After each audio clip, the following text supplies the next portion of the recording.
this meeting of the Davenport Community School Board to order. We'll start here with the introductions.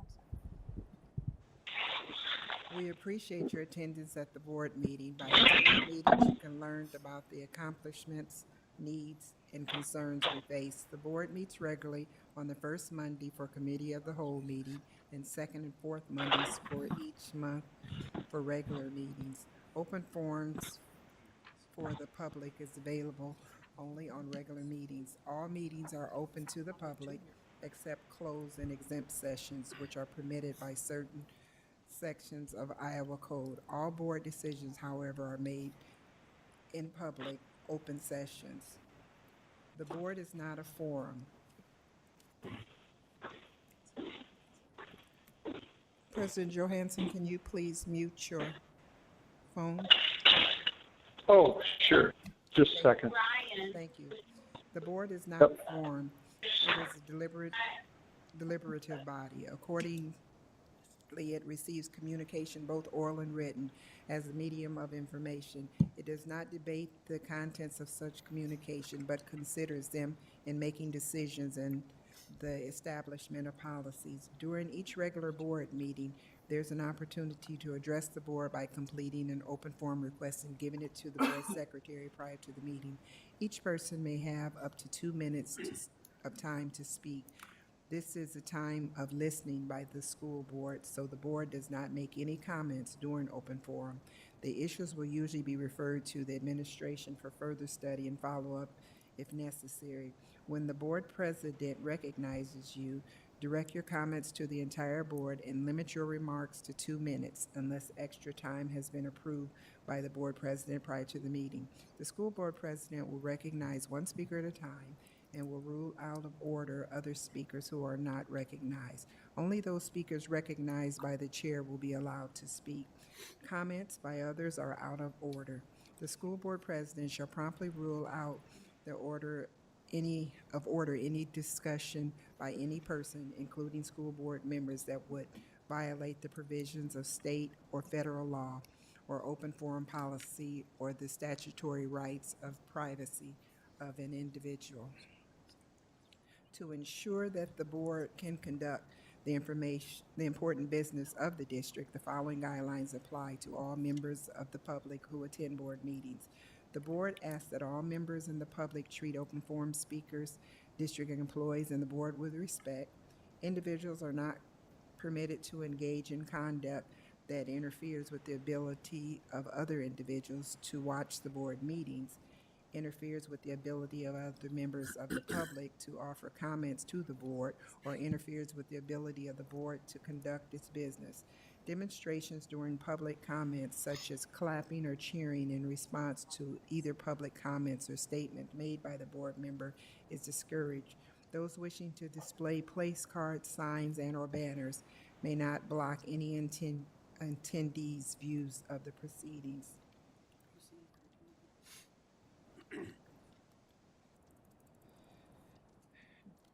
Director Beck, would you please read the board priorities? Sure. The Davenport School Board establishes the following priorities to ensure the academic success of all students. Provide leadership and direction to improve the overall learning environment in our classrooms, schools, and district, including the health, safety, security, and happiness of students and staff. And direct and support actions, programs, and activities which reduce the impacts of poverty on our students, their families, and our community. Thank you very much. Director Potts, would you please read the mission and vision statement? Mission statement: to enhance each student's abilities by providing a quality education enriched by our diverse community. The vision statement: education that challenges conventional thinking, prepares all students to compete in a global society, and inspires our students, parents, staff, and community to answer the question, what if? Thank you very much for that. Interim Superintendent Sneckloff, could you please take care of student board reports? Carson, would you mind starting us off with our student board reports, and we'll head this direction? Right before Christmas break, members of West NHS went to the Handicap Development Center to sing Christmas carols. We also brought in lots of gifts for everyone there, and it's always a touching event to be a part of. Once break ended, 17 of West students went to Fairfield, Iowa to audition for the SEBA Honor Band. Of the 17 that went, 11 were accepted, including myself. The concert's this Saturday at Iowa City West High School. Still on the music side of things, show choir season has started and students are staying after school pretty much every day to prepare. The first competition was this past Saturday at Muscatine, and both the varsity group, West Connection, and the prep group, This Just In, competed. Although both groups didn't receive the result they hoped for, it was a great experience, and there's a bright season ahead. Winter sports are in full swing, and there's a big basketball game this Friday at West against Burlington. And lastly, preparations are continuing for Gala as we get closer to the dance that is on the 26th of this month.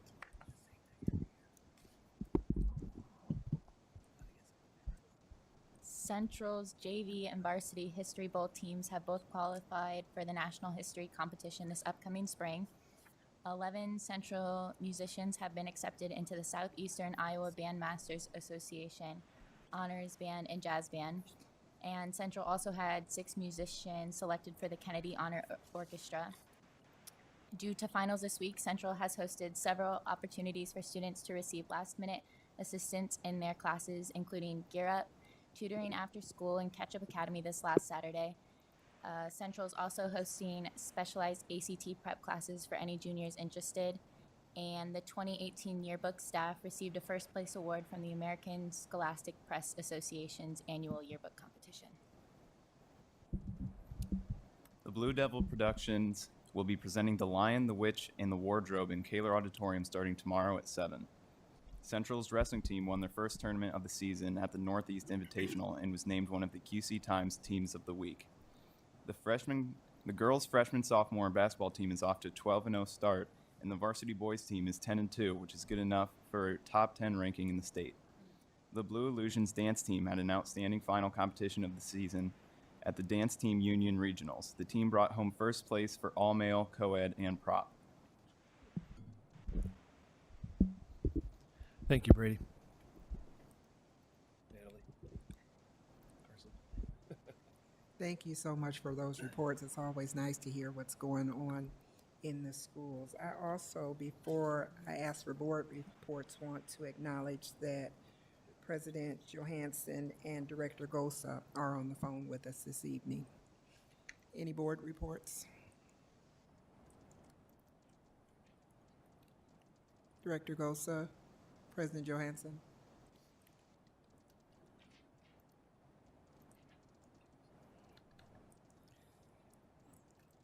Seeing as there are none, we'll move on to upcoming events. Director Beck, do you mind reading those? Sure. Thank you. January 16th, Wednesday at 10 a.m., we go before the State Board of Education in their meeting in Des Moines. January 21st, Monday, the district is closed for the Martin Luther King Jr. holiday. January 28th, Monday at 6 p.m., we have a regular meeting in the Jim Hester Boardroom, the Achievement Service Center here. February 4th, Monday at 5:30 p.m., we have a committee of the whole meeting here in the Jim Hester Boardroom at the Achievement Service Center, 1702 Main Street. February 11th, Monday at 6 p.m., we have our first regular meeting of February here in the Jim Hester Boardroom. February 25th, Monday at 6 p.m., we have our second regular meeting of February here in the Jim Hester Boardroom in the Achievement Service Center. Thank you so much for that. Now is the time for open forum. An open forum is a time for members of the community to give input at a board meeting regarding school district issues and concerns. Individuals who want to speak should fill out the open forum request and give it to the board secretary prior to open forum. The board will not act on any issues presented during open forum if it was not published as an agenda item. The Iowa Open Meetings Law prohibits action on any issues that is not on the agenda. The president will set the amount of time allowed for individuals to speak during open forum. The board asks that no charges or complaints be made against individuals, employees of the district, or community during open forum. Remarks that reflect negatively on the character or motives of any person will be called out of order.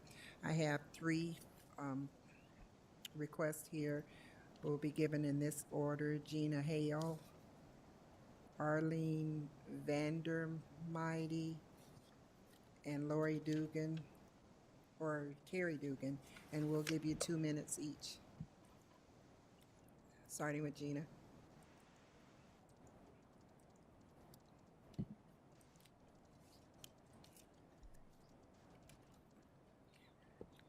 And we also ask that you state your name and address.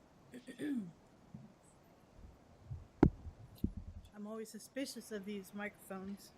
My name is Gina Hale. Gina, can you push the button so it's green? Gotta have a green light. Yeah, and then Green. pull it Is really that close. better?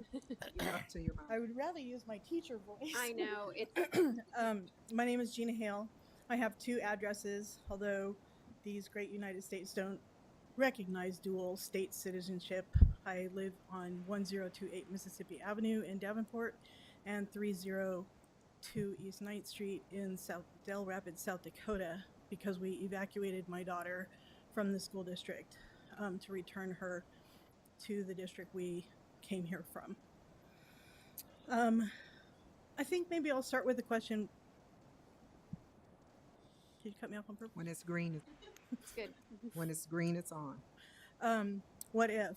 And my question is, what if we all were our higher selves? Section 504 of the Rehabilitation Act prohibits discrimination based on disability. I would like to thank the students from our student school boards for presenting, and am genuinely interested in what's happening. My daughter participates in a lot of extracurriculars, but I find it troubling that all the reports are about extracurriculars. And it's partly troubling to me because we were told over and over again that extracurricular activities are not, quote, the responsibility of the school when it came to my child with a disability.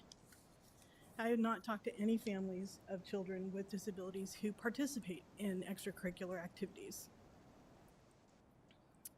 Civil rights laws, like the Individuals with Disabilities in Education Act, the Americans with Disabilities Act, and the Rehabilitation Act, are not written for the convenience of schools. They're written to protect children. They are a higher, generous, and noble promise by our country to provide equal education to students with disabilities. Equal doesn't mean they get to sit in classes with typically developing peers. It means they get equal educational aspirations.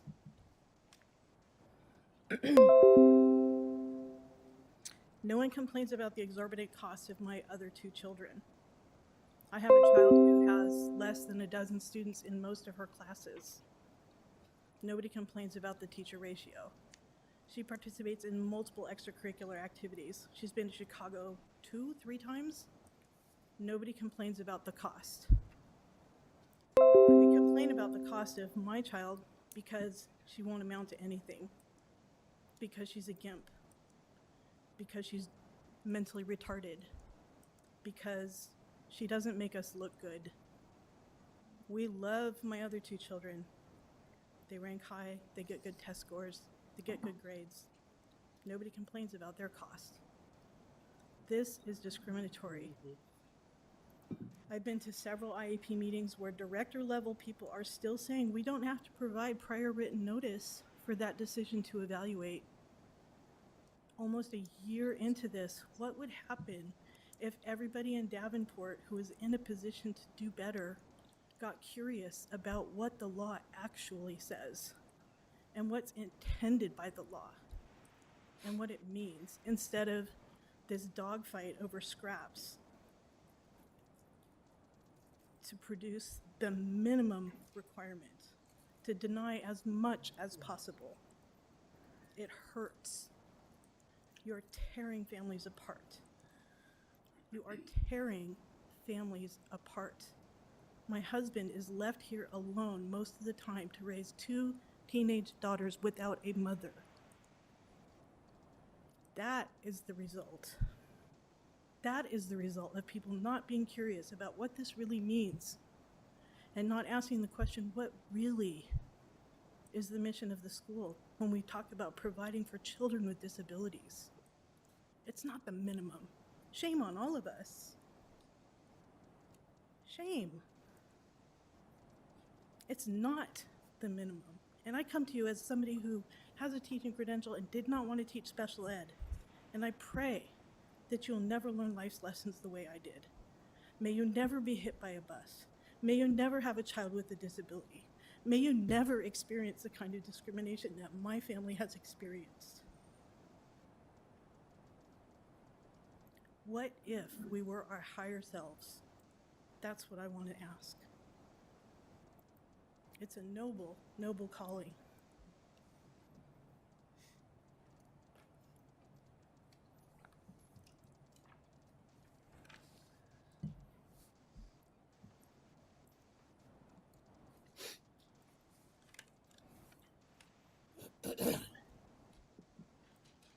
Okay, my name is Aline VanderMier. I'd prefer not to say my address because I'm a teacher and I have students sitting right over there, but I live on LeClaire Street. Okay, so in times of struggle, families respond in one of two ways. Either they use the difficult situation as a bonding experience or they shatter, becoming fragmented pieces of what they once were. Ladies and gentlemen, we're shattering. I've watched as scores dropped and money dried up, the fights between students increased, tearing us apart.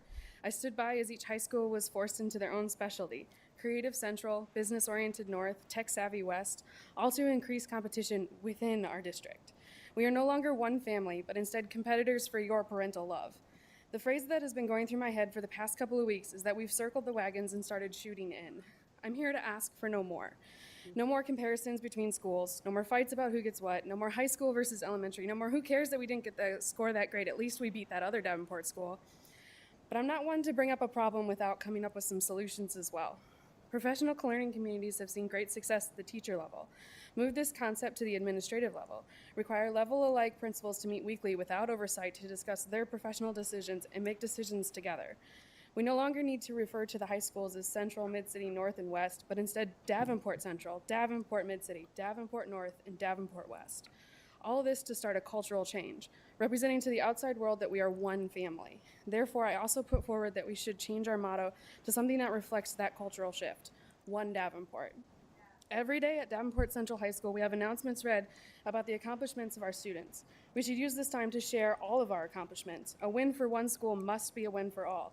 Not West won bowling last night, but Davenport dominated the bowling meet last night, announced at every high school. With these changes to support the culture of one Davenport, I hope that we can all remember who the real competition is, Bettendorf. Thank you.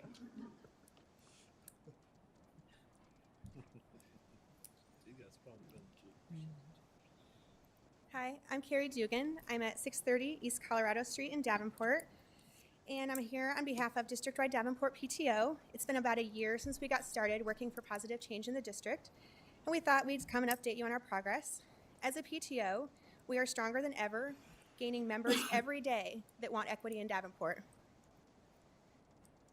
We have met with school administration, community allies, and we feel strongly about our ability to bring positive change. As Mr. Maloney shared last week, the most important component to safety in our schools is a healthy school climate. As a PTO, we have repeatedly asked this board to obtain an independent school climate evaluation from a national reputable firm, and you have rejected that idea. We continue to urge you, as the Iowa State School Board has, to include parents in reforms going on in our schools. Last week, you did not mention inclusion of parents once, TJ. Director Hayes, you have told us in writing that we've blown these issues out of proportion. I need you guys to ask, what if? What if the discrimination is real? What if those numbers are real kids? What if they really need your help? The truth is, you could all wake up tomorrow and care about all kids. You have it in you. You have the know-how. We have the people. So I just urge you, as we have urged you for a year, to include parents and want real positive change. Thank you all so much for your input in the meetings. They're greatly appreciated.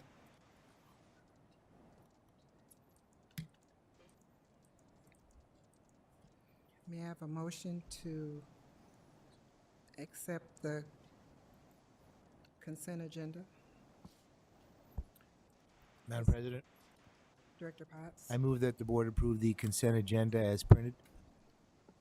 May I have a second? Second.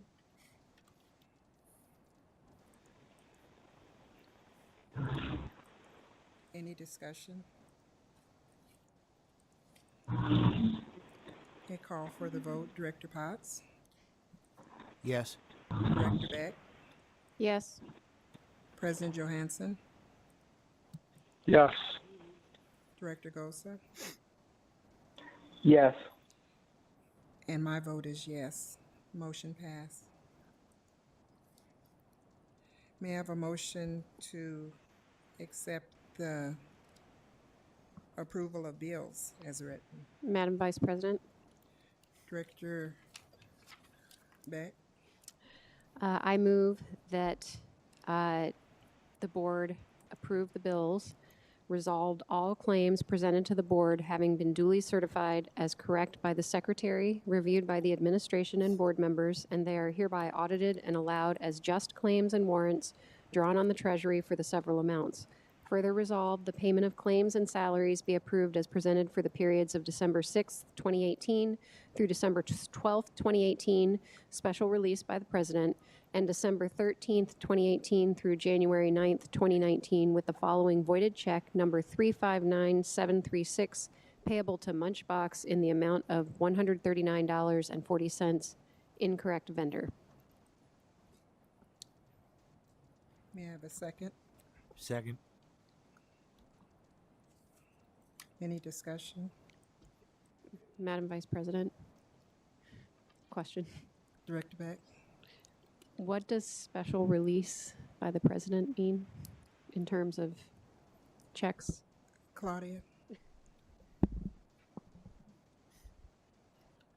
Twice a year in December and July, when there's only one regular board meeting, the board has approved bills to be paid in lieu of a board meeting. They're reviewed by Mary Carruthers and approved so that we don't have vendors waiting an entire month or longer to be paid.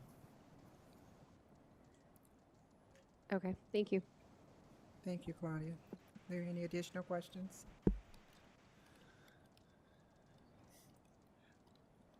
Call for the vote. Director Beck? Yes. Director Potts? Yes. President Johansson? Yes. Director Gosa? Yes. And my vote is yes as well. Motion passed. The superintendent report. There is none. Thank you. Moving right along, we'll go to actions or items requiring action. May I have a motion for the approval of the fiscal year ending June 30th, 2018? Madam President, Director Potts? I move that the board approve the audit report prepared and presented by Bonzac and Fromlet LLP for fiscal year ending June 30th, 2018 for the Davenport Community School District. Thank you. May I have a second? Second. It's seconded by Director Beck. Any discussion?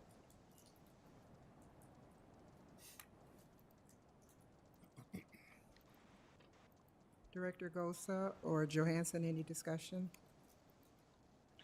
No. We'll call for the vote. Director Potts? Yes. Director Beck? Yes. Director Gosa? Yes. Director Johansson? Yes. And my vote is yes. Motion passed. May I have a motion for the approval of modified supplemental amount for the at-risk dropout prevention? Madam President, Director Potts? I move the board approve the district's request to the School Budget Review Committee, SBRC, for modified supplemental amount and supplemental aid for the 2019-20 Dropout Prevention Program in the amount of $5,070,086 for expenditures necessary to implement the 2019-2020 At-Risk and Dropout Prevention Program plans as approved by the Davenport Community School District Board. Thank you so much for that. May I have a second? Second. Any discussion? Madam Vice President, President Johansson? I was curious about this. I don't have the paperwork in front of me while I'm driving, and I don't recall all of what went into that. And it just seemed like a large amount of dollars. And could Claudia perhaps explain how we get compensated for that? Claudia? Yes, the program was presented to the board and approved by the board at the December 10th meeting. It's a new procedure implemented by the state, so the process is a little different this year than it has been in the past. The dollar amount is about the same as prior years, and tonight's action is the last formality required by the board to approve the request for the modified supplemental amount, and that is funding then that we receive from the state. And is it guaranteed by the state, or is it just one of these, we kind of hope they'll give it to us? It's guaranteed. Okay, thank you. Director Gosa, did you have any questions?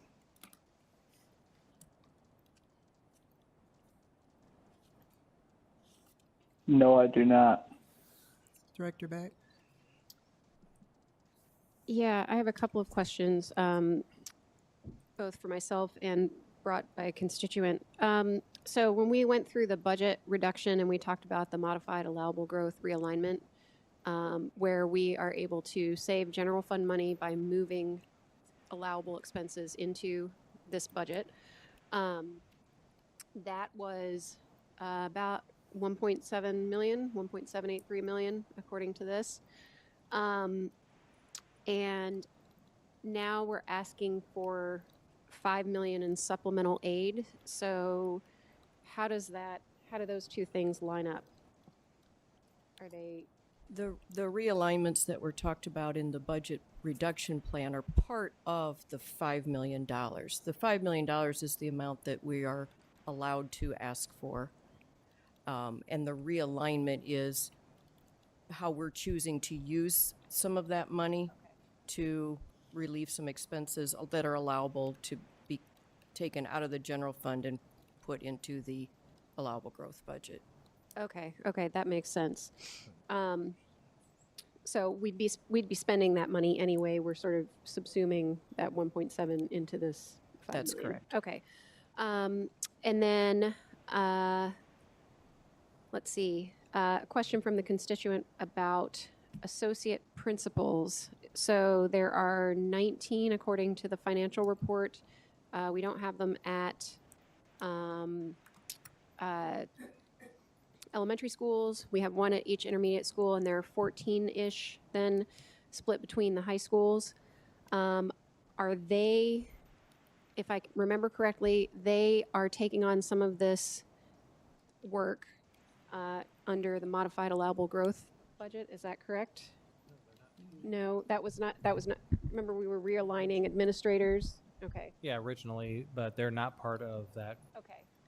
Okay. So, there are no administrators being pulled under that, correct? Correct. Okay. Wanted to make sure. Can I, Vice President? Interim Superintendent Sneckloff? The reason for the confusion here is the process changed. In the past, we had to apply for these, and we had to bring a memo to the board and share with you how we were applying for those funds.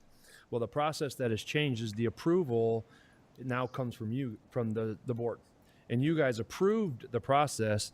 We should have included this action in that meeting at the same exact time. So we got feedback from the state saying, well, is their approval of the program enough to do the MSA? And they said, no, you actually have to ask this exact question for the MSA. So that's why we're bringing it back for you Okay. a second time. You've already approved the Yeah. programs in there. We've already gotten feedback from the community that they didn't want to have that in there. Right. And so we made the adjustments, those kinds of things. So this is the approval for the MSA. Right, Mark. and that, I apologize for No, not no pulling out the note on the, I remember now we changed the realignment. But I did have somebody ask, do we have a rough number of how many students are served in the dropout program? How many students we serve under these? We can get one. That'd probably be something interesting to know, just. All right, Do you have any I more? think that was it. Okay. Any additional discussion? Okay, we'll call for the vote. Director Potts, Yes. Director Beck, Yes. Director Gosa, Yes. President Johansson, Yes. and my vote is yes. Motion passed. Item number 8.03, approval of early retirement incentive, will be removed from the action items. Interim Superintendent Sneckloff, would you please explain that? Our early retirement incentive wrapped up on January 4th, and we netted 31 certified staff members from there. We were hoping that number would be larger, and so in our haste to revisit that, we put together a proposal. The union was in favor of it, but we felt that proposal was rushed, and so in an effort to put together if we're going to bring that back, we're going to bring it back a proposal that is better vetted. And so right now we're in the process. Dr. Goldstone is leading the charge, and we are going to put together a proposal that is vetted through all parties. So at this time, we are taking that off our recommendation, but we'll be revisiting it in the very near future, as we know the timelines are very short. Thank you for that explanation. Is there any additional discussion on that? Thank you. May I now have a motion for the approval of the NIMS National Incident Management System Resolution?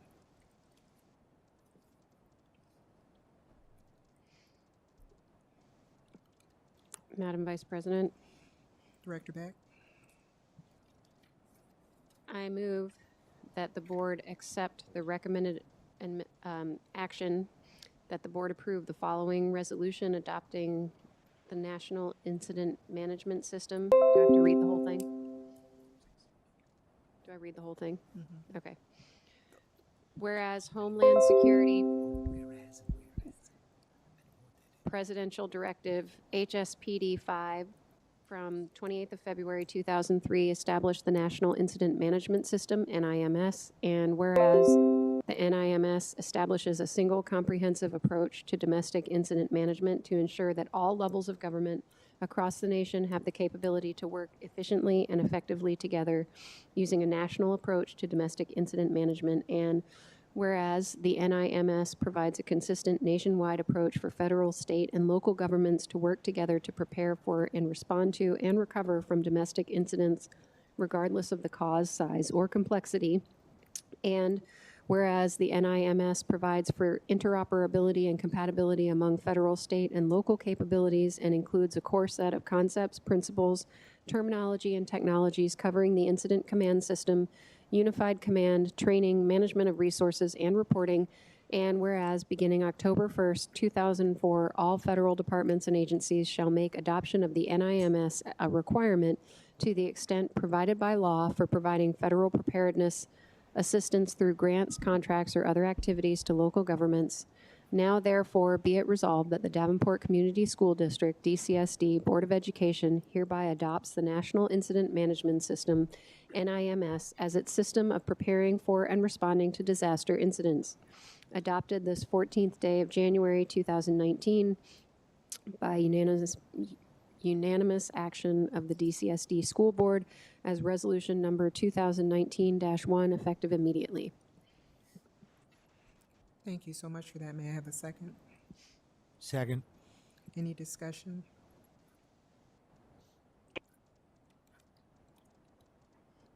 Director Beck? I know we did discuss this a little bit last week when Mr. Maloney was here. There he is.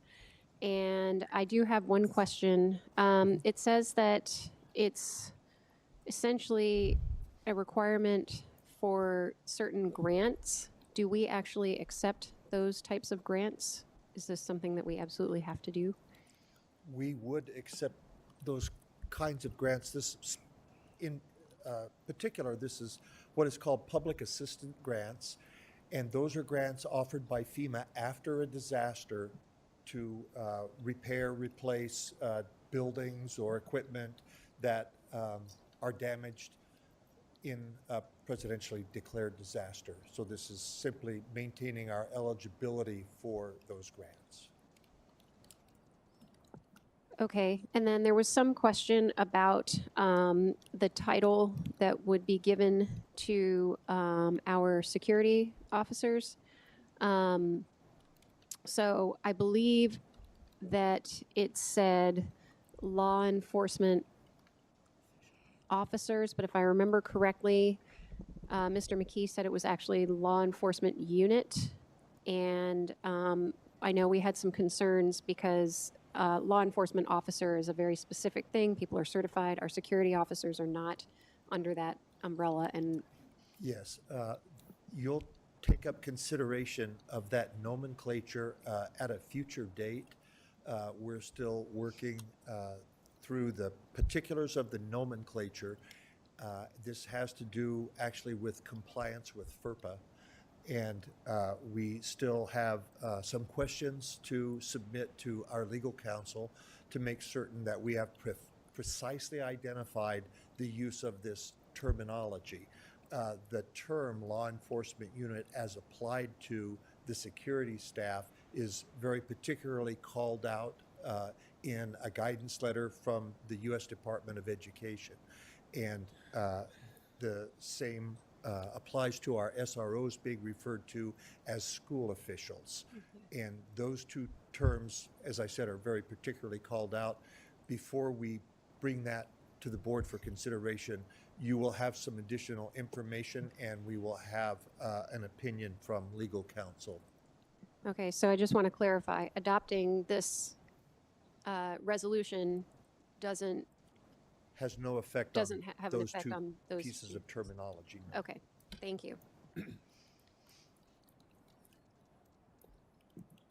Any additional questions for Mr. Maloney?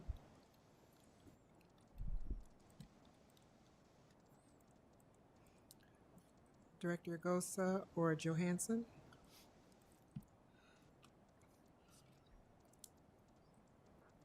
No. Okay, seeing as none, we'll call for the vote. Director Beck? Yes. Director Potts? Yes. Director Gosa? Yes. Director Johansson? Yes. And my vote is yes, and motion pass. Thank you. Now we'll move on to discussion items. First item here is the special education update in the state board meeting, which Susan Downs will be presenting. Hello. All right. So I'm gonna go. It's being a little bit slow. Oh, is that what's happening? Yeah. All right.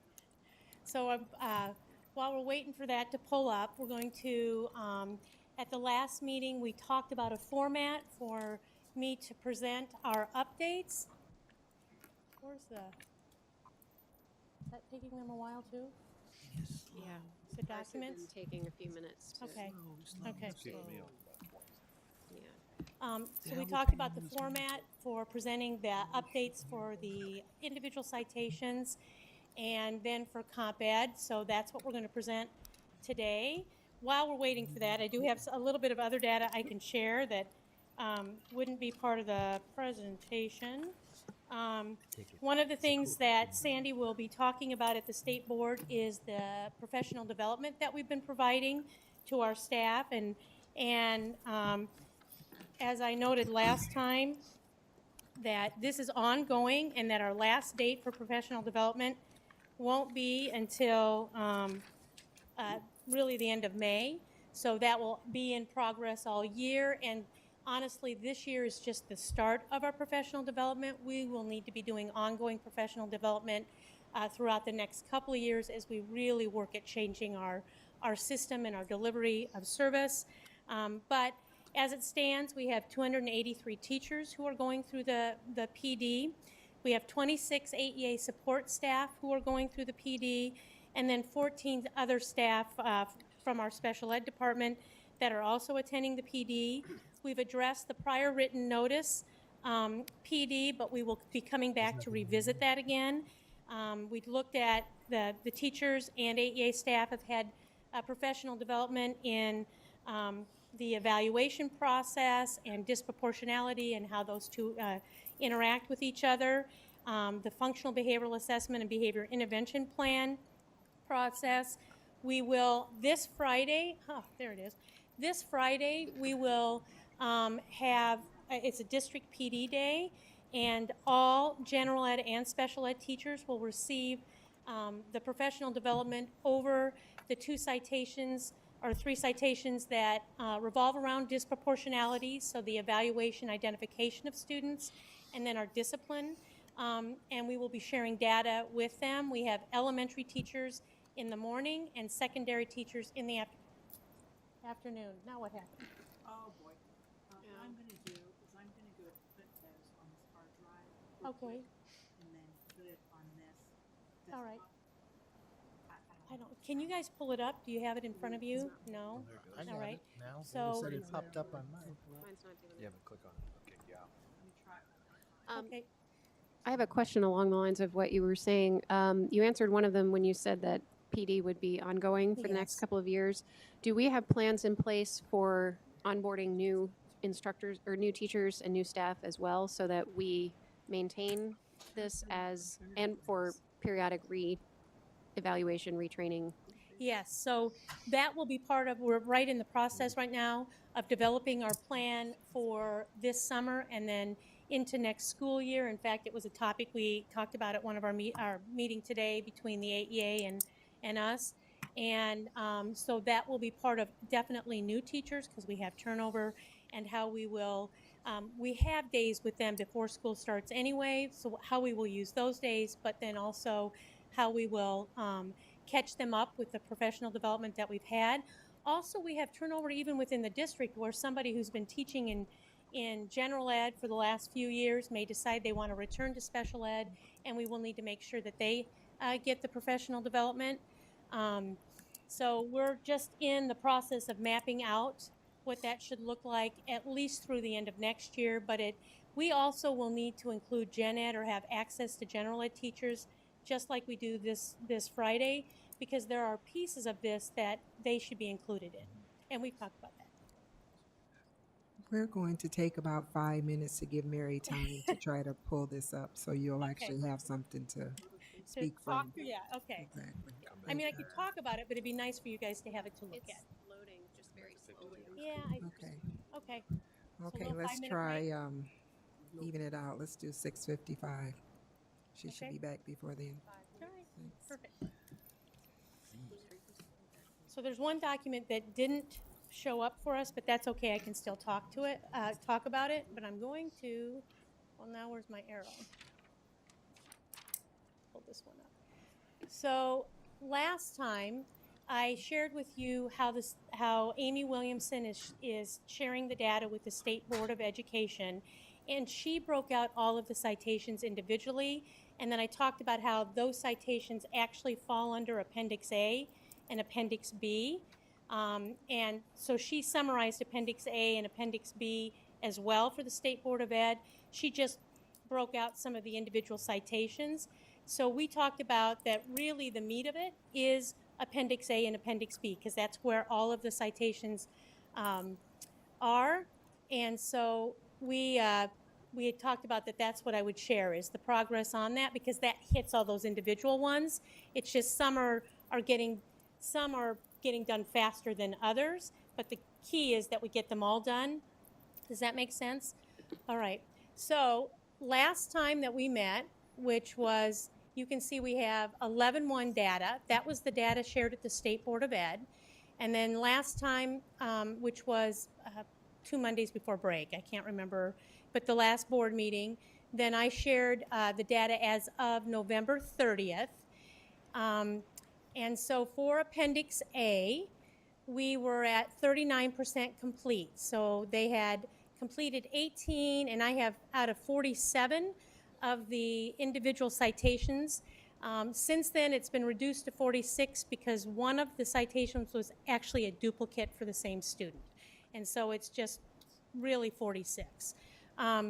So now, as of December 30th or January 1st, right around there, we are now at 63% for Appendix A, and that is 29 of the 46 that we need to have completed. Any questions on that one?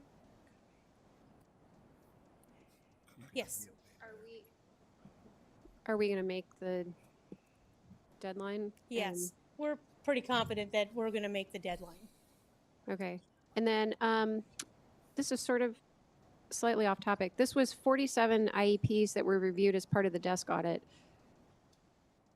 Yes. That is sort of a random selection, right? Mm-hmm.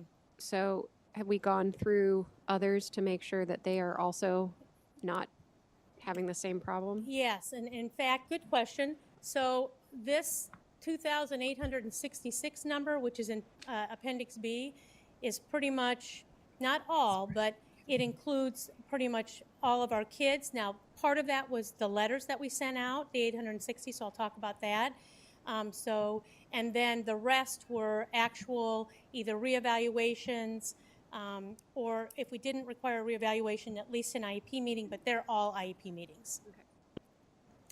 So at the end of November, we were at 61%. So by that time, they had held 1,700 or worked on 1,751 out of the 2,866, and they indicated that they had 262 more that they were in progress of completing. As of December 30th, January 1st, but December 30th, because the data is really from December, they had completed 2,207 of the 2,866, and so we're at 77% completed. So we're, and this is verified by AEA because they hold the data for Appendix A and Appendix B. Any questions there? Yes. So are these actual IEP meetings, or are these just sending notification that These are parents can, okay. Yeah. Of the 2,207, 860 were the letters that went out, and then the rest are the IEP meetings, and we still have looks like about 600. So part of what I want to talk about too is, because it's kind of confusing, so in the redacted list that you have, there are actually 2,866 lines. Some students appear in multiple spots for various reasons, and one of those were that the removal list where we were cited for possible removals, that was actually a redacted list of student names that we had given the state, so they didn't have the names. We had to go back and look up each one of those students because we did it by ID number, and then those students also appeared in the other list. So sometimes when we meet on the student, we have to cover all of the citations that they're cited for, but sometimes it means crossing off 2 of those lines. That's just sometimes. Okay. And sometimes it's not. Does that make sense? I know that's... Yeah, I was just concerned because it's gone up, steadily, but these are significant numbers, and I want to make sure that we're not going through it too quickly again or making changes that are quick and not, the way they're supposed to be made. So that makes sense if you're sometimes crossing off 2 with 1. Oh, I get what you mean. Yeah. So when we say that, is the student appeared on 2 different lines, and we made sure that we covered all of those citations in our IEP meeting. Actually, any of those basically that happened after the summer required a full reevaluation from the AEA staff. We took care of in the summer, those 599 were the citations that didn't require an evaluation. So That's why these are going to take a while, but we're confident we will have them completed by April 23rd. We're going to be going up until April because, again, it's doing a reevaluation. And last time I talked about you don't do just one kid at a time because the reevaluations can occur over a matter of sessions or, a week or two. So there are multiple students being reevaluated at the same time. Any other questions on that one? We still have a lot of work to do, but we're confident that we're going to get there. Okay, now it won't do there. So then the data that we were collecting, we talked about the compensatory education data. And at the state meeting in November, and again this month they're going to do it, they reported it by hours owed versus hours completed. And we talked about how that wasn't maybe the most reflective of what was happening because some of our students are going to be receiving Comp Ed for the next year and a half, 2 years. In fact, one student was noted as qualifying for Comp Ed for a couple of thousand hours of Comp Ed. The IP team determined that. It was a student that actually had dropped out, and I think the hope was to get the student back and us to help do credit recovery. But most kids are coming in with less than that. They're coming in with anywhere from 10 to 30 hours. There are some that are coming in with more than that. It just sort of depends on what the IEP determines as they hold the meeting. But we decided to look at it by student because that was part of the issue too, is that we were struggling with recruiting teachers to teach Comp Ed, and then AEA stepped in and has really provided support. We did the contract with them right before Christmas. They were able to hire 55 teachers, which has been a tremendous help for us. And so we have enough teachers now, and so we are getting new students identified every week, and then we're able to assign them. So in December, you can see there were 158 students out of the 1,751 meetings that have been held or citations that required Comp Ed. We are now up to 198 as of last week, actually. So 40 more students have been identified within a matter of, because winter break was in there, within a matter of a few weeks that need compensatory ed. In November, at the end of November, only 36% of those had been assigned a teacher and were in progress of receiving it. We are now up, it's 103 students. I didn't have the number here. 103 are in progress and receiving.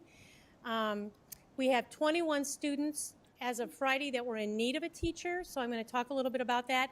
9 of those students were actually identified and sent to us on Friday, and the specialist in charge of this was going to have those students assigned a teacher by end of day today. 9 of those students are actually out-of-district students, and we are working with developing a contract with those districts. They're out-of-district and out of AEA, so they don't live within Mississippi Bend AEA. So we need to develop contracts with those individual districts, a couple of which are out of state. And we're in the process of doing that. We've reached out, and we're developing contracts so that we can they will pay the teacher, but then bill us. And then 3 were identified near the end of last week and also have a teacher assigned to them. You had asked that we break out the declined versus no-shows. So 26 families had declined as of Friday. We have 5 kids who are no-shows, and we've contacted their parents, and they say, no, we really want them to get this. So we continue to schedule. They just won't come. And then we have 17 students right now that we have made multiple attempts to schedule. We continue to contact the families, but we just can't reach them. And there are a variety of reasons. Some have moved, but a couple are incarcerated, and the prisons won't allow us to communicate with them, so we may have to wait till they're released and then deal with it after that. And when we saw this issue last week, then we reached out, our department reached out to the buildings and asked if the administrator and or a teacher would try to make some contact with the families if they were still in attendance there, or do a home visit because the teacher assigned to the student was not able, they weren't getting a response. So that's what we're doing with that. Yes. Sorry, I keep asking so many questions. No, keep doing that. That's So, when students decline or their families decline, do we know why they do that? Do we ask them, is it just, no thanks, I don't need that? Is it, I don't know. is it a that- matter of trust? We don't trust that you're going to do it right this time? I mean, I don't know. I don't know that we've asked. We can reach out to those teams and ask. Okay.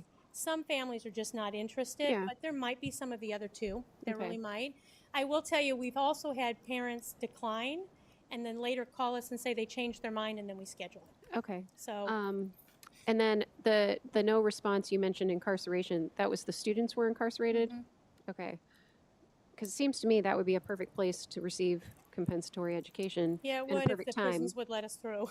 Okay. So that's the issue. We've tried to make contact because they're 18-year-olds, so they make the decision for themselves. Yeah. But so you we're can't not go with the allowed to make family. contact Okay. right now. Okay. And then just sort of overall with the compensatory education and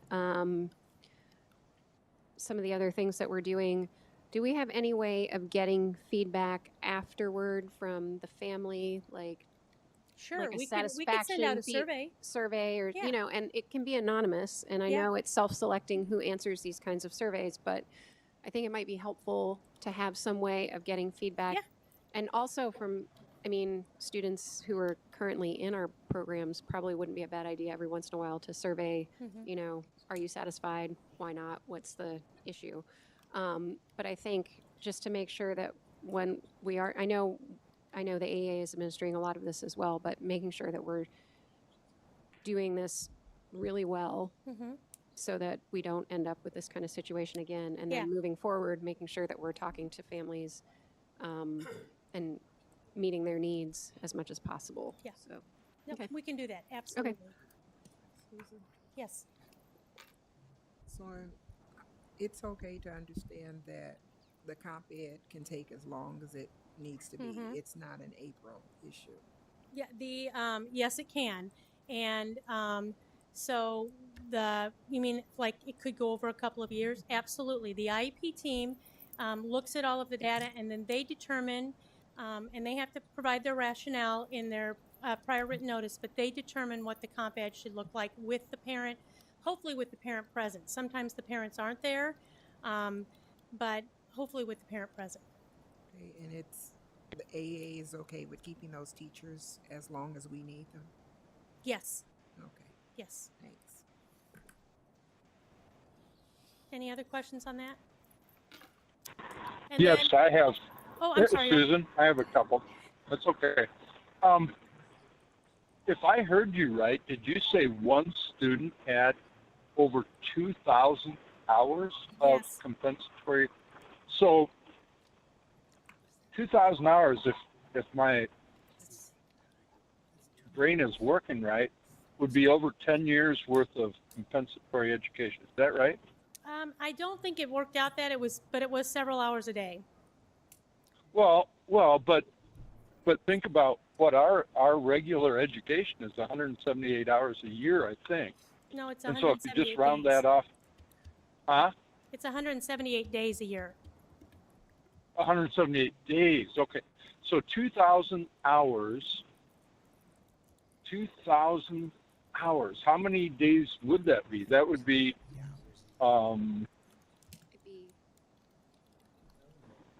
I mean, even at 7 hours. If it's 2,000, they were basically saying that they needed 2 years of education.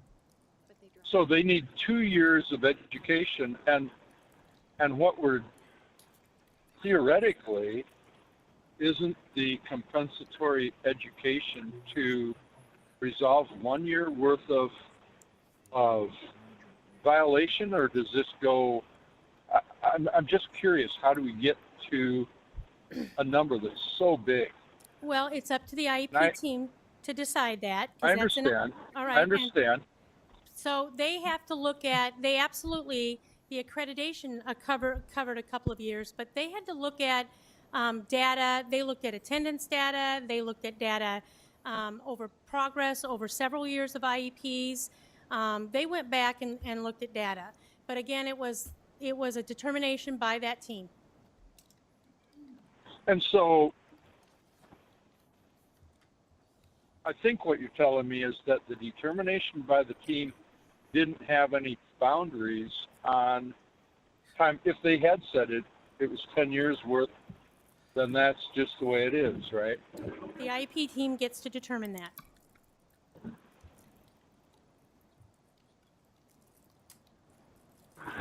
The other thing that I was thinking about was at the State Board of Education meeting, they were dissatisfied with the district's letters because we only had so few responses. And when you sent the letters out, my understanding was you sent them out at the direction of the Department of Education, right? Yes, that was one of the citations. That was one of the corrective actions that for Right. those 860 students that we were to send a letter and let parents know they could request a meeting. We satisfied that citation, but at the state board meeting, they were concerned about the so little response that we got. And then at the last board meeting, you requested, as a board, you requested that we followed up, and I actually have data on that because we followed up on it. So the purpose of my question, though, is should we be anticipating, even if you're complying with everything that the department has requested that we do, is that going to be sufficient, or should we over-anticipate and do something more, like in compensatory education, even if the IEP should determine 2,000 hours, should we overguess? Should we go after those kids that are incarcerated, as Director Beck said, and somehow go beyond what the Department of Education tells us or allows us to do? I'm just curious about your kind of philosophy on that. Well, I think we need to do our due diligence, right? So for those students that are incarcerated, once they are released, they're not in forever, we need to reach out to them and then hold the meeting. But other than that, I think what we should do is follow what the State Department has cited within their corrective action plan. And then if they want us to do something in addition to that, they can ask us and we can follow through. We can't anticipate what they're going to say. I think we have to do our due diligence with what we've been directed to do. They may come back and ask us to consider something else, and then we do it. I understand. It just seemed like the state board was asking us to anticipate more than what the department had recommended that we do, and that's all I'm trying to do is figure out, do we need to do something else besides what has been recommended? So that's sufficient. Thank you. Okay. Any other questions? Director Gosa, did you have anything?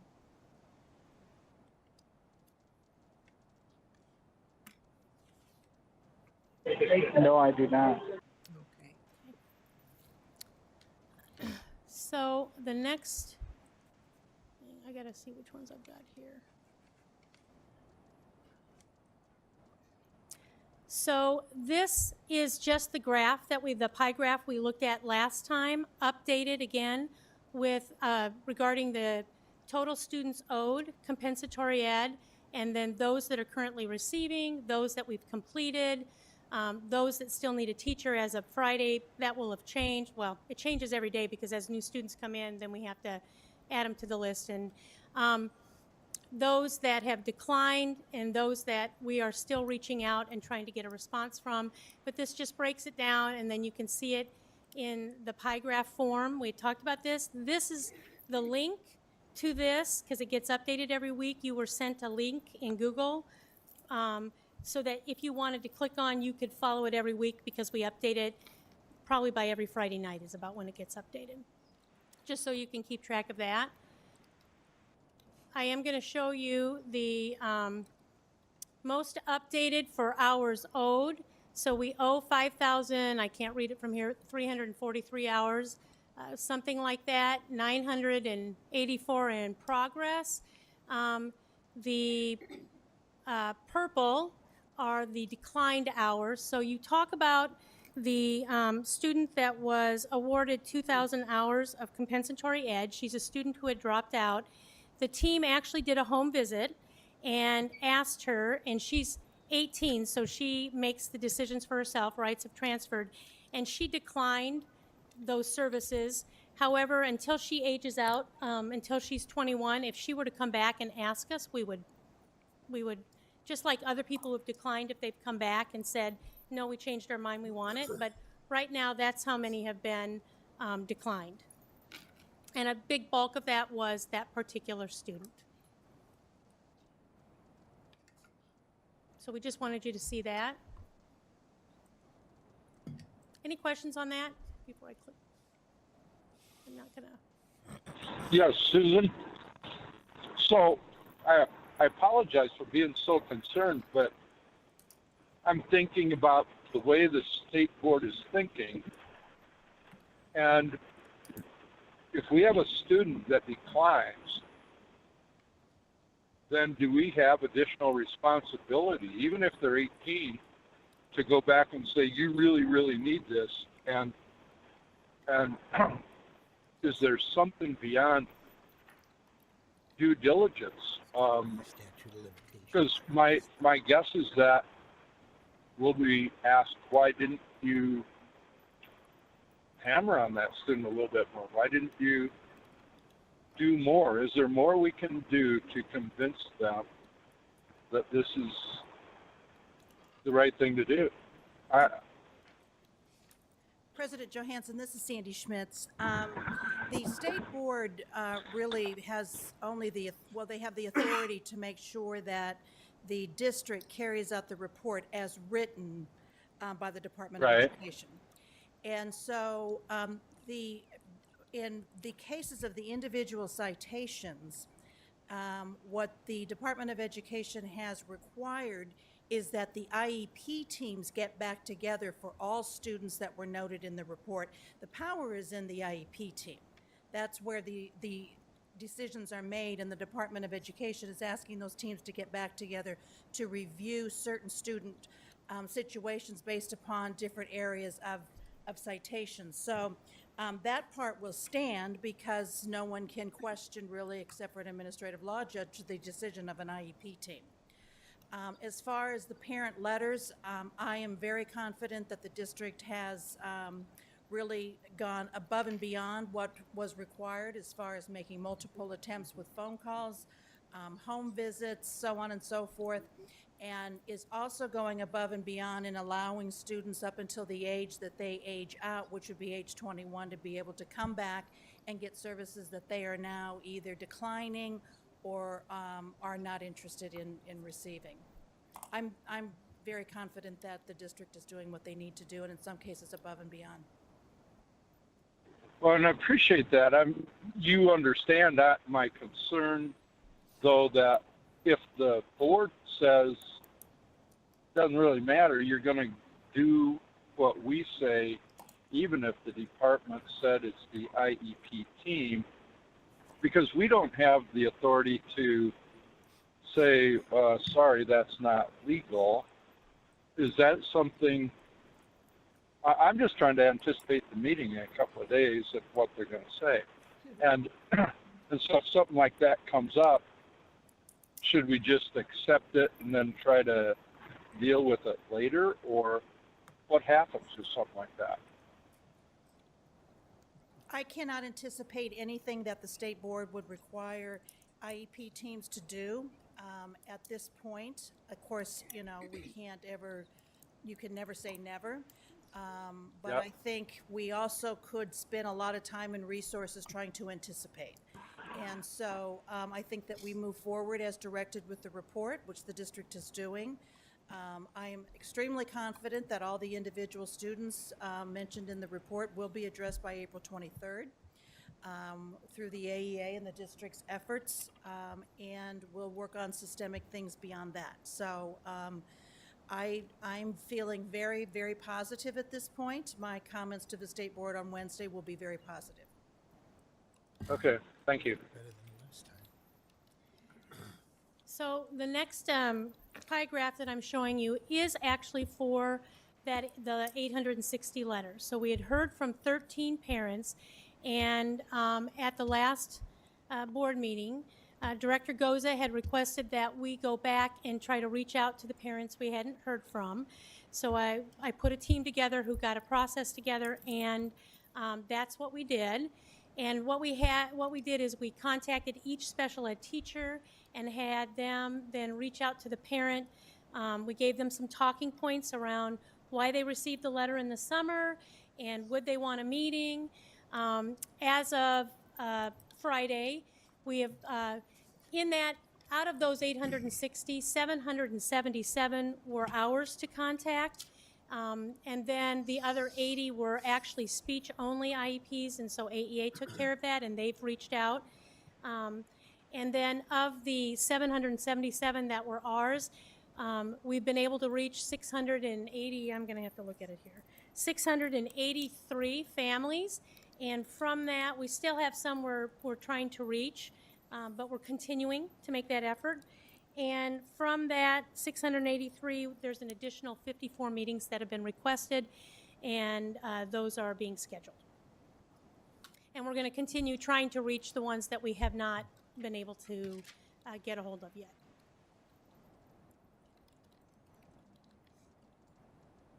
Any questions on this one?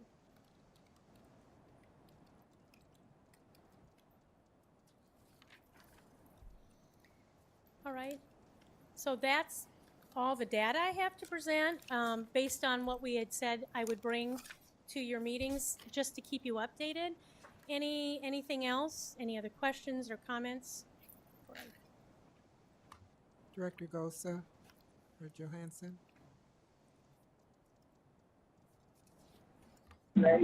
I do not. Okay.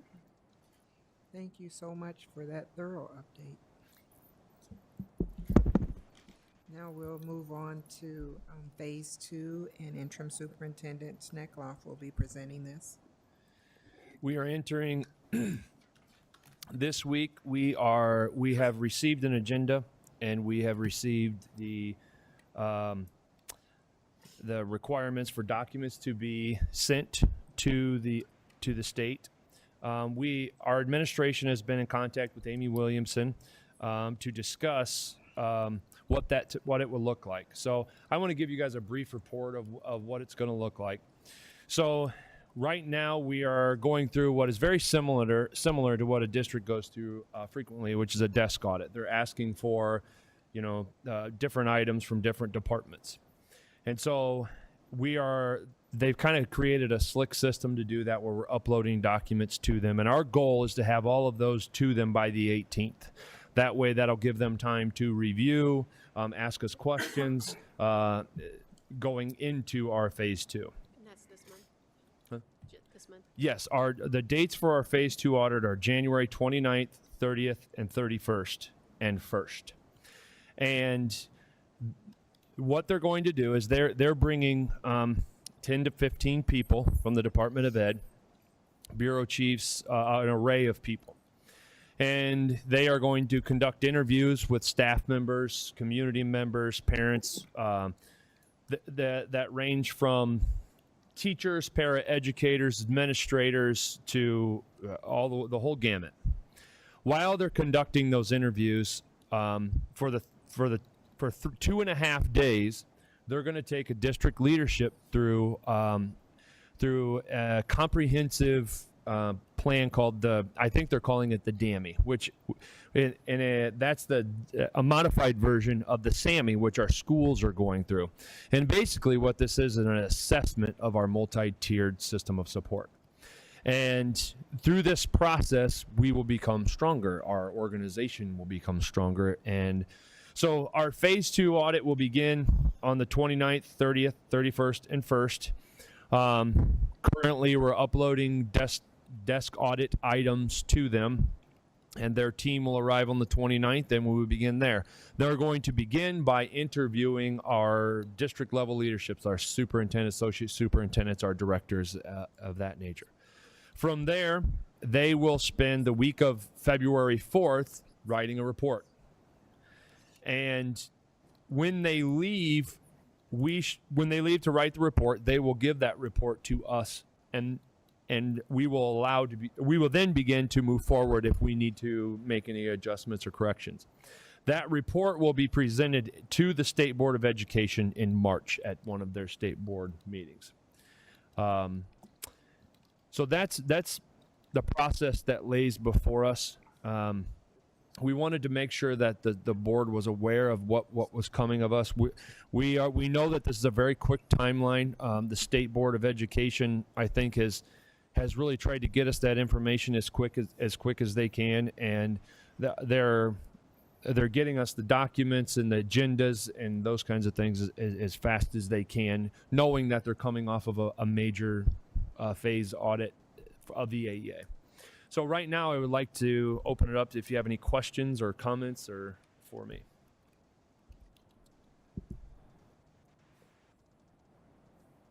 Back. So you said that some of the interviews will be with the board. When will we be notified, and how will we be notified?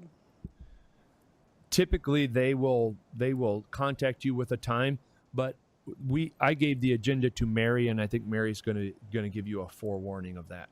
Okay. But it will be that week, and it is outside. It's usually in the afternoon for your convenience. Okay. And they will give you, I think they're pretty flexible if I can't make it this time. Right. But they'll give you a forewarning to interview you. And then my other question was, how do they contact the public or parents? How do they go about making sure that they're getting a good slice of parents? Because we know that if you just send out an email or something like that, there's a limited number of people who will respond. But we want to make sure that we know what's happening with everybody, or I'm assuming they would want to know that.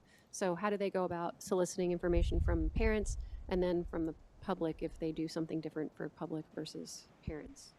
They have a process for that, and they're sending that to us this week to let us know what our involvement is in that process in selecting parents. Any additional questions? Yes, I have a couple. Go ahead. Am I okay to talk? Yes. Okay. So, TJ, you know that our schedule towards the end of this month is especially hectic. And so, and I know Mary will help kind of coordinate it, but we're having a lot of coordination challenges right now just with our own schedules. And so if we're going to be asked to participate, I'm just wondering if there's a little bit more prep. Do we know what, is it just going to be questions? Are there going to be documents? Is there a little bit more that we could know other than some of us will be talked to?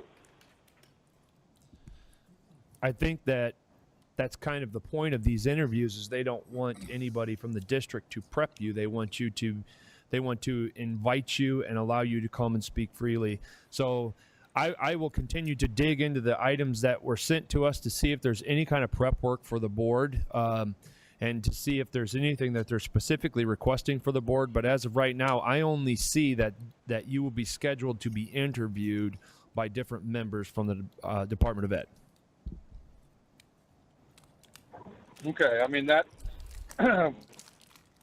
it just that's something I think we should know is if they're going to require documentation from us. So okay, well I guess we'll just deal with it. Thank you. Did you have anything, Director Gosa?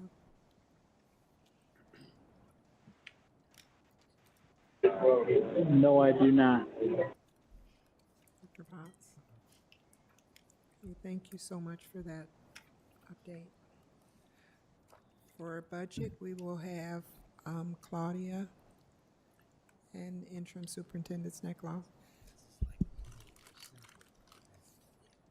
I'd like to start off with a timeline document just to kind of give the board a heads up of what they can expect to come in the next year. And Claudia, would you please speak to this timeline? And then I'll give an overall budget update as to how our 2-year plan is rolling out. I know we've only introduced that recently, but we've made some headway and also run into some roadblocks too. So we can give you an update on that. I put together 2 different timelines for you. One is the regular annual certified budget timeline. This is what we do every year. We will plan on having that to you on March 25th at the regular board meeting. It will be the budget, which includes the aid and levy information, which basically gets to how we set our tax rate. If needed, it can be a discussion item at the April 1st Committee of the Whole meeting. April 8th, we would need to have the board approve that budget for the 2019-2020 school year for certification. And then I will have to have that certified to the state and the county auditor as required by state code by April 15th. So that's the normal timeline that has been followed in the past for the regular annual budget certification.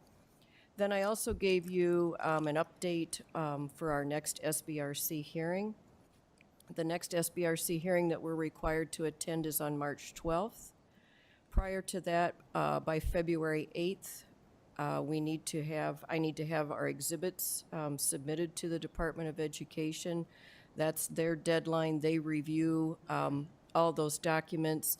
They will ask me any follow-up questions that they may have, and then they have time then to put together their report that they give to the SBRC. So prior to that, by the next board meeting on January 28th, I will have a progress report to you to review, and I will need to ask you to take action to approve the appearance at the SBRC, which may seem a little redundant because we're required to be there, but we need to take formal action to approve going to the SBRC and approve the request for the modified supplemental amount. So those are the 2 different timelines that I put together for you, hopefully just to clarify and keep those 2 important budget-related items in front of you. Thank you, Claudia. The second portion, I added a column to our 2-year budget, and I just wanted to give you an update on a couple of those. I won't go through every comment that is listed on the side there, but we have instituted a hiring freeze, and we are reviewing every position that comes forth and deciding to transfer or move positions into there, whether it be certified or classified. So we're moving forward with on some of these changes now to actualize some savings on our expenditures. The first thing I'd like to highlight is that our early retirement was finished up on January 4th, and we had 31 certified staff, 26 classified staff, and 2 administrators. We were hoping that number would be higher, so we are reevaluating that and considering bringing forth another early retirement proposal. We wanted to do that today, but we're unable to vet it through all of our stakeholders, so we will be doing that soon. and using the proper channels to do that, and making sure the board has all the information they have to make a well-informed decision. The other portion that I wanted to highlight is that we have met with everybody in Administrative Service Center, all the directors in the business office, HR, learning supports, curriculum department, learning information system, LIS, marketing department, operations. And we reviewed the way that they're going to cut each one, or cut their departments by the amount stated there, and we're confident that those departments will be able to make those reductions in personnel or discretionary funds in each one of those. The last one I would like to highlight is that our 3 administrators at that cut, with our retirements and other attrition and other positions, we believe that we're going to be able to make those cuts as well. And so that I wanted to give you an opportunity to read this document, but those are the ones that I wanted to make sure that I spoke to as things that we're moving forward with. One of the roadblocks that we are running into is in transportation, with the change in transportation costs, the re-upping of our contract with Durham. We had marked a savings by reducing routes. Well, in reducing routes, we recognize that there might be a need to revisit that line item. So we are scheduling a discussion for a February COW to bring forth to you the challenges that we may have in that area, so you can discuss and review appropriately. So that's my update is in terms of our budget and our timeline that we have as we move forward. Rob, do you have anything you'd like to add to that? Yeah, just real quick. The MAG realignment, I see that we still have the old draft languages in there about the 9 administrators and 5 social workers. So if people are pulling that document up, they may read that thinking we probably should go ahead and take that out of there for the next time we meet about this. Good call. That'd probably be why you're still getting questions, right? Yep. Any additional questions? Director Gosa or Johansson? Yes, I do. Okay, go ahead. I want to go back to Claudia's timeline on the certified budget. I'm just a little uneasy about the first time actually getting it is like the last meeting in March, and it feels like we only have 2 or 3 weeks. And I'm just wondering if there's any way to get information before that time, because the board won't really have any opportunity to discuss it, challenge it. I'm just asking, could we get a snapshot earlier that we could discuss? I will try my best. I am attending an ISFIS budget workshop put on by Larry Siegel at the end of this month, and that should help me get quite a bit of it put together. There are a lot of moving pieces involved with it. I would certainly do my best to give you a snapshot, maybe a very rough draft at the first regular board meeting of March, so it'd be 2 weeks before the 25th, so March 11th.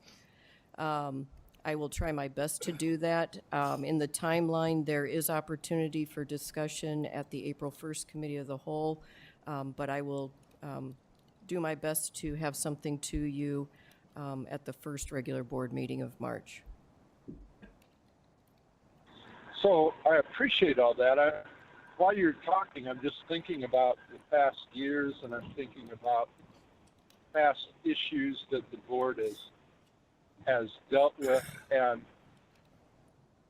and you may have some very controversial recommendations there. And this is a strange year, certainly, but even if there's, I don't know how to do it. I don't want to suggest a manner in which to do it. It just, I'm just uneasy without more time being available to debate it. I'll just leave it at that. President Johansson, on the first Yeah. page, those are the recommendations that they are posing to us. And as a reminder, the certified budget, the expenditure portion of that is very high-level summarized. We'll certainly be incorporating all of these reductions that we've been talking about into that, but the majority of what the board is asked to do is looking at the different pieces for all of our different funds and how that makes up our total tax levy rate. And that, getting down to it in just a nutshell, that's what the board's being asked to approve each year. For our certified budget is the tax levy rate that then goes to our stakeholders. No, and I certainly understand that, but we have not always accepted the administration's recommendation on that levy rate. And that's why I'm uneasy. I'll just, like I say, I'll leave it at that. You understand my unease. I understand what our responsibilities are, but it isn't just to rubber stamp the recommendation for the levy rate. Yes, I understand that. It's a major decision that the board makes. Yep. Okay, thank you. Director Gosa.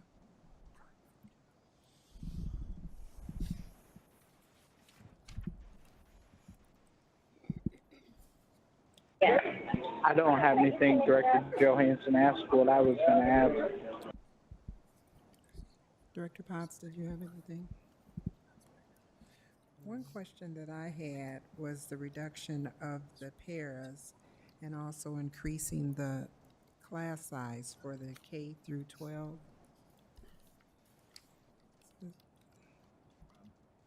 Who can address that? Yeah, class size? Yes, the increase of the class size was in like the first entry, and then later on it's a reduction of about 30 paras. Mm-hmm. The question is... With the larger class size. Yeah, the para reductions have pretty much started to take place already. And the class size, the para would come back into the picture if we exceeded the new class size limit. In other words, if we increase the class size, if we would get at capacity or over, then we would consider putting para supports back in. Okay. But the numbers are going to be higher in this budget, the class size. As an example, what would like an average first grade class size be about? 26. They went 24, 26, 28 for Okay. K1, 2, 3, 4, 5. So it could go up to 28? Mm-hmm. Okay. Thank you. Any additional questions? Okay, thank you for I have that. one more question. Director Beck? Along those lines, have we gotten feedback from teachers about how they think that increasing class sizes and reducing paraeducators or making other changes like that is going to work? Anything? Any ideas? We know how they feel about it. Okay. I mean, I realize it's pretty obvious nobody wants to do that, but I guess that is concerning. I hadn't picked up on that before. Very. It's very. Okay, any additional questions? Yeah, Madam Vice President, I have one more. Go ahead.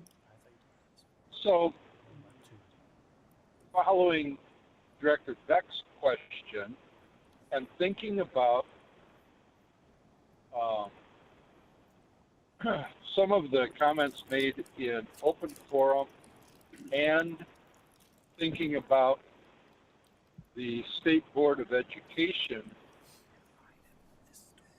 recommendations. They made a lot of recommendations, but part of their recommendation was to always get public input. And so I'm thinking, is there something the board should do or the administration should do in asking for public comment on this issue?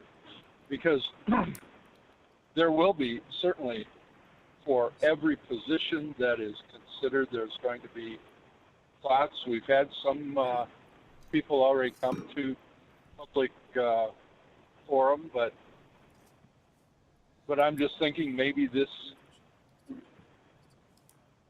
somebody out there that would have additional advice that would help the board or the district in this challenge. President Johansson, I think that's an excellent point. Right now, I have Rachel Steiner, Mike Maloney, Rob Scott, myself. We're reviewing best practices. We've looked at several different models to seek input from our public, from our community. What is it that they want to see in our schools? What is it that,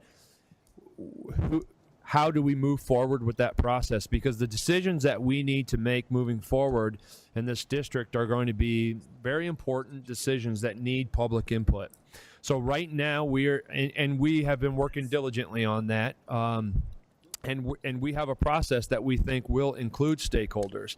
The very first thing that we need to do is we need to do public presentations about why are we here? What's the cause for this this drastic need to reduce our staff? And so that's where we're going to start. But we do have a plan, or we are formulating a plan to seek public input, and more than just input, to really take our community as partners. And so we know that that's going to be critical, because this is what we needed to do right now to move a 2-year budget through. To become sustainable, we know that we have to start making really big, important decisions, like closing a school, or do we want this program or that program? Well, that's the community's decision to decide. And unfortunately, those decisions need to be made. And so that's the way we're going to move forward. And I'm confident that we will have a process that will include all voices. Thank you. Thank you. Were there any additional questions? Now we'll move to policies with Director Beck. Okay, so we have a couple of policies for discussion. The first one is policy on visitors to school district buildings. Find my page here. There it is. This was reviewed by Mr. McKee, who is our, I can't remember, what's his official title? Director of Security? No, Security Specialist. Security Specialist, yes, thank you. And recommended some changes. The policy committee, by and large, agreed with these changes, made a couple of grammatical changes, but basically the idea is that anybody who wants to visit a school has to go to the administrative office for a visitor's pass, and you have to wear that pass while you're on school grounds or in the building. And during regular business hours, you will need to provide appropriate government identification in order to obtain that. And if you can't check in through the electronic management system, which we have in place in all of our schools now, and if it's not working, then you have to do it on paper. So, and if you were an unauthorized person, so for whatever reason, not allowed to enter schools, you're prohibited from entering schools. So that's our current policy, and I will open it up to discussion if anybody has any questions on that.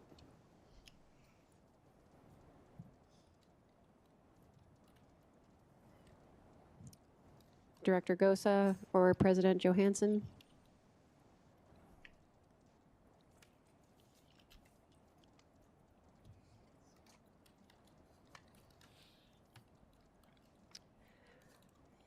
Okay, so then that is our discussion on that one. We will bring it for a vote in the future. And then the next one is our purchasing policy. We have removed a line or a paragraph about contracts from this and narrowed it down to purchasing of products and services. And so we just want to make sure that everybody is on board with that. We are actually going to hopefully add a new policy on the bidding for contracts, responsible bidding practices, and I believe we are going to wait on that one because we have some more questions, and we've only just heard back from legal, but I will ask Director Gosa about that in a second. So for now, are there any questions, discussion on policy 303.01, the purchasing policy for, this is for products and services, and we're taking out the paragraph that relates to building and bidding.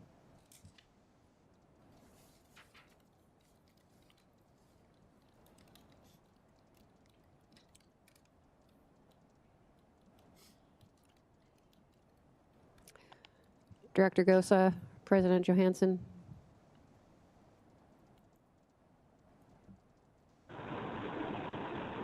Right now, I defer to Director Gosa. Okay. So with regard to what had been included in this, we are hoping to create a new policy that falls under business operations that has to do with responsible bidding practices.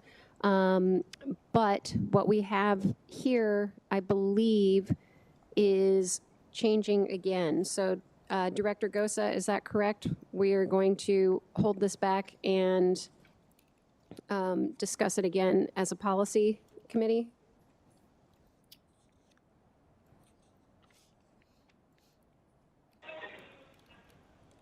The only other thing, it wouldn't really be adding something. I think the big thing is we need to actually have Wendy at the policy meeting so we can figure out why requiring OSHA training or drug testing is, we can't do that. But the other thing, that was a questionnaire to add to the bidding policy, so we'll have to discuss that at the policy committee. Okay. So I'd like to hold off on discussion on this one until we have a chance to visit again, and hopefully Wendy will be able to attend our meeting. So if that is it, we don't have a lot to discuss. So am I clear that in the future that we'll vote on 307.06 and table the other two? I'm sorry, what?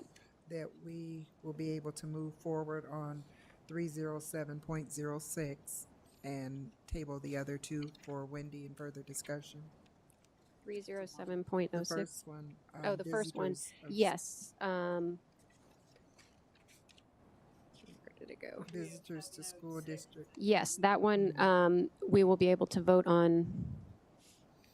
Two are going to be for voting next time, and then the one Yeah. for Wendy. Okay. So we'll be voting on two of those, that one and the 303.01. Okay. We'll vote on those next time. Okay, thank you. Yep. Is there any additional question? Thank you very much for that. Administrative reports. There are none at this time. And I have one board report here from, or board request, I'm sorry. It's from Director Beck. She's requesting an information request for a discussion or description of actual practice for textbook review adoption and use. Why are we requesting this information or agenda item? We charge rental fees, and we have also deferred textbook adoptions. I like to make sure that we're keeping textbooks for at least up-to-date, relevant, but I am also curious about whether all, is that textbooks? Curious that all teachers in that area are required to use textbooks, and which ones I'd like to make sure that we are changing or charging a reasonable fee and not charging for things not used. Yes. Okay, can I get a second?